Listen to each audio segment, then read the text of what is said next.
Asia में रवां साल का सबसे ताकतवर तूफान यागी। पहले बात करेंगे भारत के मिशन मदद की। Now, Super Typhoon Yagi, Asia's most powerful storm this year. ऐसे में उनकी मदद के लिए भारत ने ऑपरेशन सद्भाव लॉन्च करा और इसके तहत इन मुश्किल में घिरे देशों तक दवाइयां और जरूरी चीजें पहुंचाई जा रही। पर मेरे ख्याल में कि मेन राइट्स यही है कि आप किसी की माली इमदाद में मदद कर सके, जैसे कि उन पे बहुत बुरा वक्त आया है। तो इस तरह बहुत से ममालिक को चाहिए था कि उनकी मदद करे, लेकिन इंडिया इस मामले में बहुत आगे। लगातार भारतीय वायुसेना ने C-17 ग्लोब मास्टर के जरिए म्यांमार, वियतनाम और लाओस को राहत सामग्री भेजी है। देखें, वो गैर मुस्लिम है लेकिन उनके अंदर इंसानियत है, तो अगर उन्होंने किया है तो इस चीज पे उन्हें अप्रिशिएट किया जा सकता है। और हमारी NDRF national disaster relief force ये भी वहां पहुंची हुई है। इंडिया ने हेल्प आउट किया, तो लिटरली आई वांना अप्रिशिएट देम कि उन्होंने ये स्टेप उठाया है। साथ में उन लोगों को बहुत चीजों की और जरूरत है जिनका घर टूट गया, उनको टारपोलिन की जरूरत है। Myanmar, Vietnam and Laos. India has yet again set an example of solidarity by sending aid to people affected in these areas. Help तो हम सबको करते हैं। हेल्प इंडिया ने वर्स्ट केस में जाकर के जब हमको मना कर दिया गया था एक transit route from India to Afghanistan, 50,000 ton हम लोगों ने गेहूं भी भेजा था। टनों के हिसाब से इमदाद वहां पर पहुंचाई, डॉक्टर वहां पे पहुंचाए, यहाँ तक कि वहां पर फील्ड हॉस्पिटल भी कायम।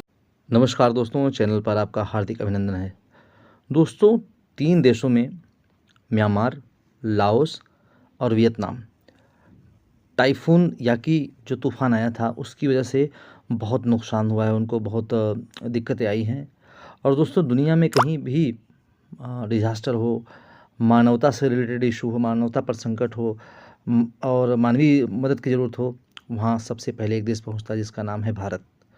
दोस्तों, भारत ने इन 3 देशों के लिए मिशन सद्भावना लॉन्च कर दिया है और NDRF जो है वो रवाना हो गई है।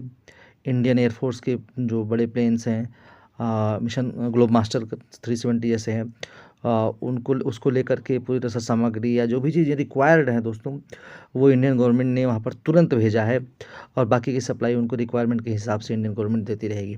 तो दोस्तों, ये जो इंडिया का एक हेल्प करने का नेचर है, पाकिस्तान इससे बहुत जलता है। देखते हैं कि पाकिस्तान में इंडिया का इस पर क्या रिएक्शन है, क्या कहना है। के हिसाब से इमदाद वहां पर पहुंचाई, डॉक्टर वहां पे पहुंचाए, यहाँ तक कि वहां पर फील्ड हॉस्पिटल भी कायम किए।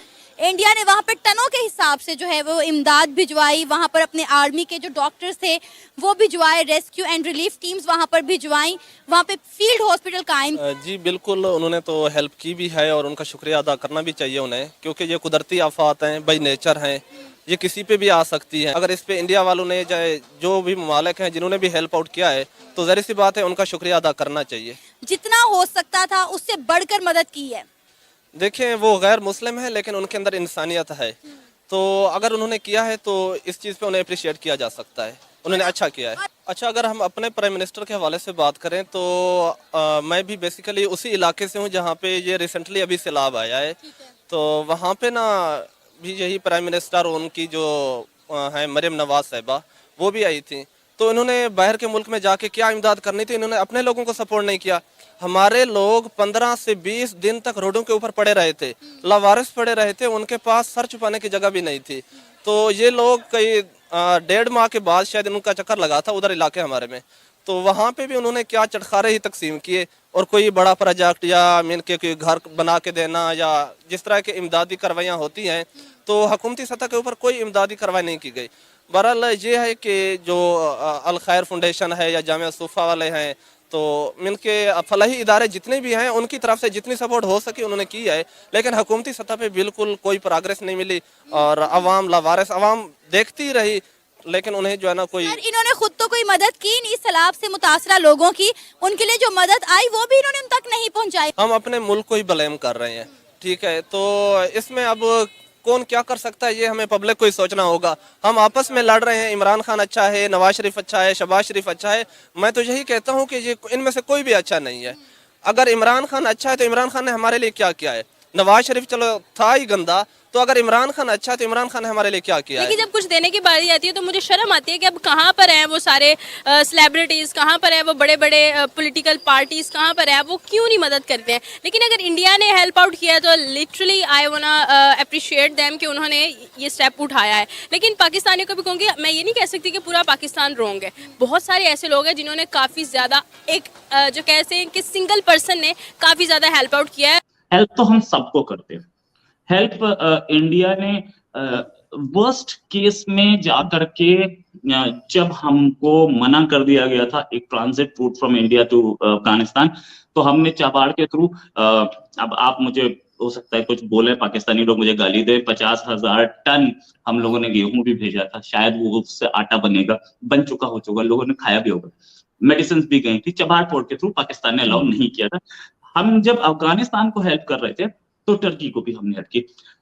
पाकिस्तान का एक दोस्त जो कि पाकिस्तान की, मैं बोलूं तो पाकिस्तान उसको इतना मानता था कि गाजी अर्तुगरुल उसने दिया था, लेकिन वो गाजी अर्तुगरुल से ऊपर नहीं जा पाई दोस्ती, और अर्तुगरुल की मूर्तियां भी लगाई गई। कुछ पता नहीं पाकिस्तान को क्या है, ऐसा फैसिनेशन है कि अर्तुगरुल की मूर्ति लगाते हैं। कोई पाकिस्तान के पास अपने कुछ इतनी सारी वॉर लड़ी, कोई अपने हीरो नहीं है क्या? कोई एक दो हीरो हों जिनकी अर्तुगरुल के साथ में उसकी भी लगा लेते तो अच्छा लगता। और शहबाज शरीफ साहब जब आ रहे होते हैं तो हर कंट्री पहले अपनी तिजोरी खोल के देख लेता है कि कितने मांगेगा और कितने मेरे पास हैं, तो हो सकता है इसी वजह से मना किया गया। बट स्टिल वो वहां पहुंचे हुए हैं और शहबाज शरीफ साहब का विजिट कैंसिल कर दिया गया।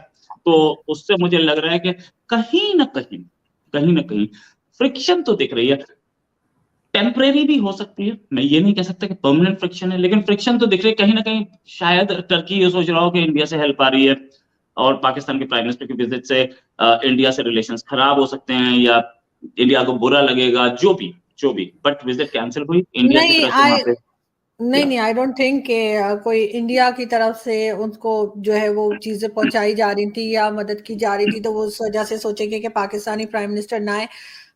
मुझे ऐसा लगता है कि बहुत ही अर्ली स्टेज में जब यानी कि अर्थक्वेक हुआ था उसके फौरन बाद ही इन्होंने जाने की बात कर दी थी प्राइम मिनिस्टर शहबाज शरीफ ने। शायद वो टाइमिंग्स जो थे वो इनके कोई मैच नहीं करे और ठीक नहीं थे, क्योंकि अभी अगर कोई जा रहा है, चाहे वो कतर के हों या कुवैत के हो या कहीं के भी, तो वो कुछ टाइम गुजरने के बाद जब वहां पर काफी चीजें जो हैं वो लोग अब संभालने लगे हैं, समझ में आ रहा है कि क्या है, ये तो फौरन ही अर्थक्वेक हुआ है, उसके फौरन बाद ही इन्होंने अनाउंस कर दिया था कि जी हम जा रहे हैं। तो ऐसे उसमें कंडीशन में शायद इनको इस वजह से भी रोका गया हो कि जी आप मत आइए, क्योंकि वैसे तो ये इतनी अकल इन्हें खुद होनी चाहिए थी कि फॉरेन इमीडिएटली जो है वहां पे सिर्फ और सिर्फ मदद ही जा सकती। प्राइम मिनिस्टर को अपना विजिट जो है वो ठहर के रखना चाहिए था, अव्वल तो रखना ही नहीं चाहिए था, अगर रखना भी था तो ठहर के। तो उन्होंने शायद बहुत ज्यादा, ऐसा नहीं लगता आपको कि दोस्तों पाकिस्तानियों को सुनकर हंसी आती है, कहाँ से आते हैं ऐसे लोग? ऐसा लगता है